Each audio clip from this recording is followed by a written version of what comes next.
भीष्म के 5 तीर जिससे हो सकता था पांडवों का अंत। महाभारत को धर्म युद्ध के नाम से भी जाना जाता है। इस युद्ध का मकसद केवल अपने प्रियजनों से राजपाट को हासिल करना नहीं, बल्कि अपने अपमान का प्रतिशोध लेना भी था। आपको बता दें कि महाभारत के युद्ध को इतिहास के सबसे बड़े रक्त रंजित युद्ध में से एक माना जाता है। यह युद्ध कौरवों और पांडवों के बीच था, लेकिन इनके बीच एक योद्धा ऐसा भी मौजूद था जो इस युद्ध में भाग नहीं लेना चाहता था, लेकिन अपने राजधर्म को निभाने के लिए उन्हें कौरवों की ओर से युद्ध में हिस्सा लेना पड़ा।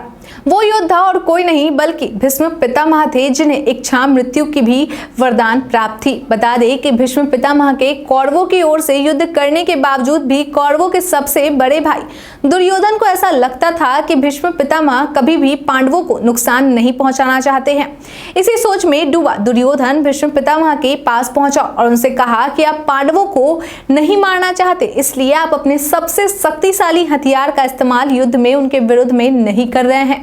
दुर्योधन की यह बात सुनकर भीष्म पितामह बोले, अगर तुम्हें ऐसा लगता है तो मैं कल के कल युद्ध में पांडवों को मार गिराऊंगा। मेरे पास ऐसे 5 चमत्कारी तीर मौजूद हैं जिसका उपयोग मैं कल युद्ध के मैदान में पांडवों के विरुद्ध करूंगा। लेकिन इसके बाद भी दुर्योधन को भीष्म पितामह की बातों पर भरोसा नहीं हुआ और उसने वो 5 चमत्कारी तीर उनसे मांग ली और उन्हें अपने कमरे में सुरक्षित रख लिया और कहा कि मैं इन तीरों को आपको सुबह लौटा दूंगा। लेकिन दूसरी ओर इस बात की खबर श्री कृष्ण को लग गई और उन्होंने यह सारी बात अर्जुन को कह सुनाई, जिसके बाद अर्जुन यह बात सुनकर घबरा गया और इस मुसीबत से बचने का उपाय पूछने लगा, जिस पर श्री कृष्ण ने अर्जुन को याद दिलाया कि एक बार अर्जुन ने दुर्योधन को गंधर्वों से बचाया था। जिसके बाद दुर्योधन ने अर्जुन से कहा था कि तुम मुझसे इस एहसान के बदले कुछ भी मांग सकते हो। आज ही वह मौका है जब तुम दुर्योधन पर किए उस एहसान के बदले उससे वो 5 चमत्कारी तीर मांग लो।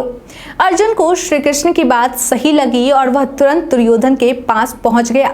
वहां पहुंचकर उसने उसे उस वचन को याद दिलाया और दुर्योधन से वो 5 चमत्कारी तीर मांग लिया। ऐसा कहा जाता है कि उस समय सभी लोग अपने दिए गए वचन को किसी भी कीमत पर निभाते थे। इसी को ध्यान में रखते हुए दुर्योधन ने अर्जुन को वो 5 चमत्कारी तीर सौंप दिए। इस तरह श्री कृष्ण ने अपने भक्त पांडवों की जान की रक्षा की। तो आज का यह कहानी आपको कैसा लगा, कमेंट करके जरूर बताएं। तब तक के लिए धन्यवाद।